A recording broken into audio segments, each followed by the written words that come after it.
बिस्मिल्लाहिर्रहमानिर्रहीम। अस्सलाम वालेकुम नाज़रीन, मैं हूं एडवोकेट इजाज़ अहमद नवाब और आप देख रहे हैं मेरा यूट्यूब चैनल कानून की दुनिया।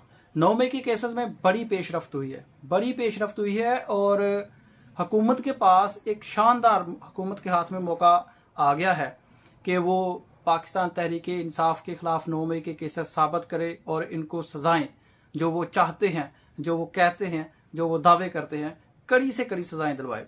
डिटेल्स कुछ इस तरह से हैं।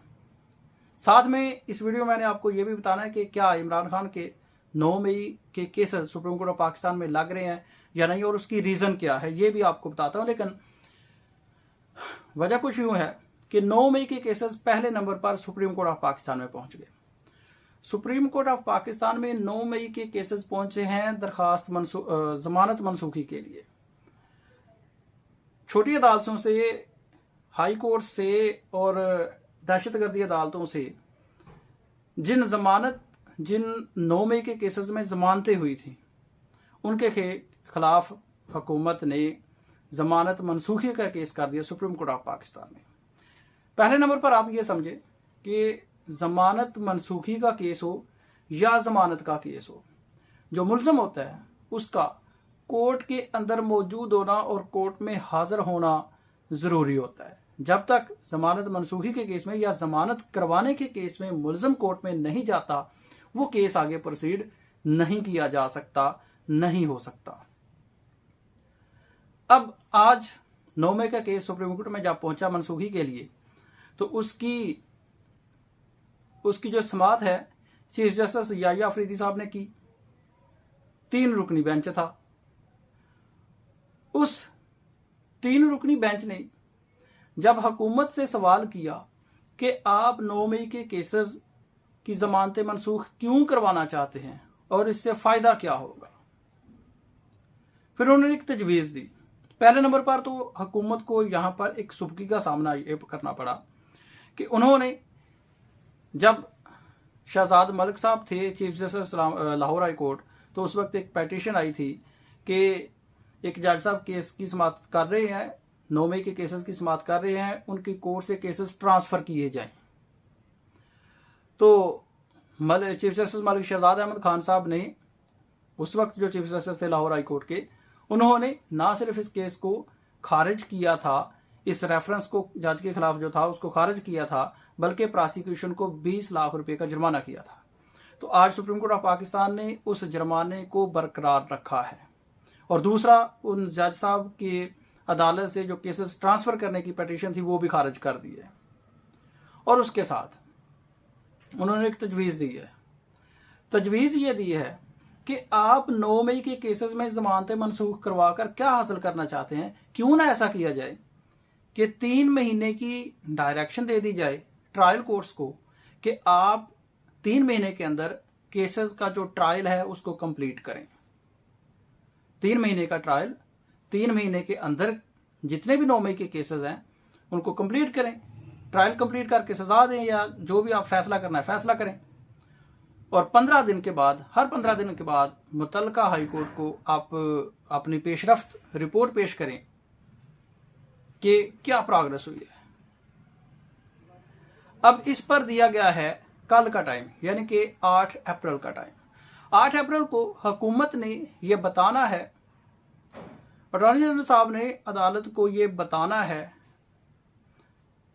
हुकूमत ने अदालत को यह बताना है कि क्या आप इस पर मुत्तफिक हैं या फिर जमानत मनसूखी की दरखास्तों का फैसला मेरिट पर होना है। यानी कि आप इस पर मुत्तफिक हैं कि 3 महीनों की डायरेक्शन कर दी जाए, 3 महीनों के अंदर 9 मई के केसेस का फैसला हो जाए। अब ये तो नून लीग के लिए है सोने का सुहागा, सोने पर सुहागा ना नून लीग के लिए, कि ये कहते हैं अदालतें सजा ही नहीं देती 9 मई के केसेस पर, हमारे पास नाकाबिले तरदीद शवाहद मौजूद हैं। तो अब आ जाए आप मैदान में, 9 मई के केसेस में दें आप शवाहद और करवा दें पीटीआई के लोगों को सजाएं।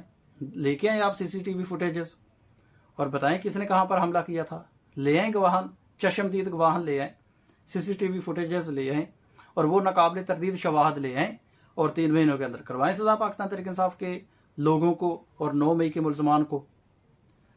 अच्छा, अब इसके साथ एक और प्रॉब्लम है।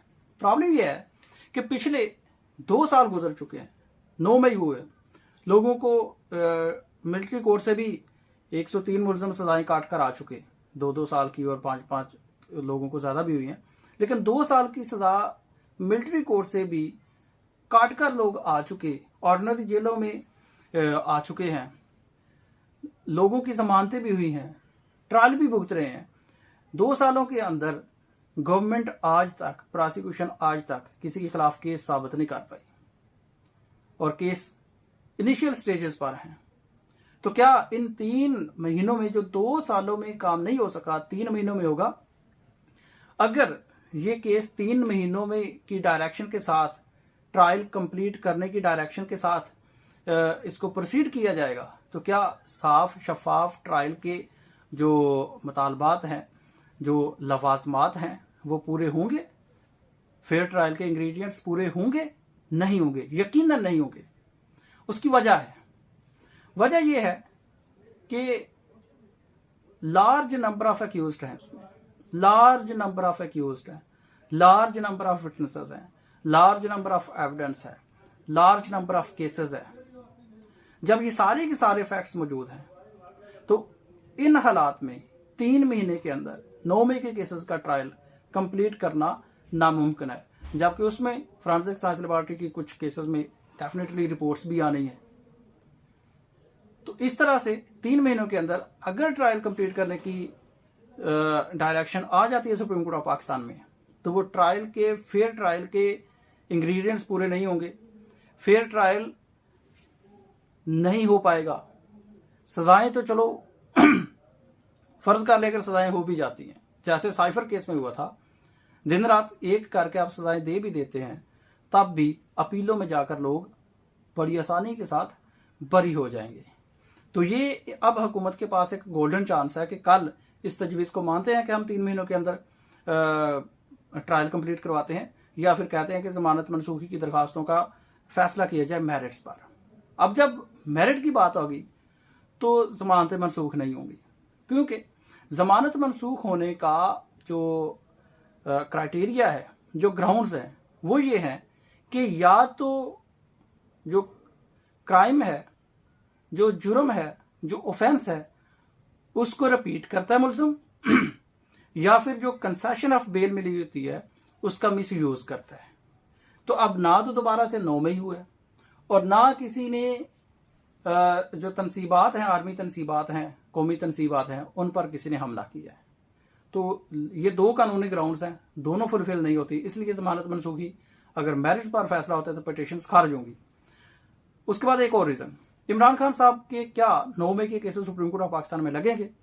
तो मेरा जवाब या मेरा एनालिसिस ये है कि नहीं लगेंगे। वजह यह है कि जब भी जमानत मनसूखी का केस लगता है मुलजिम का, जैसे मैंने पहले बताया, कोर्ट में पेश होना जरूरी होता है।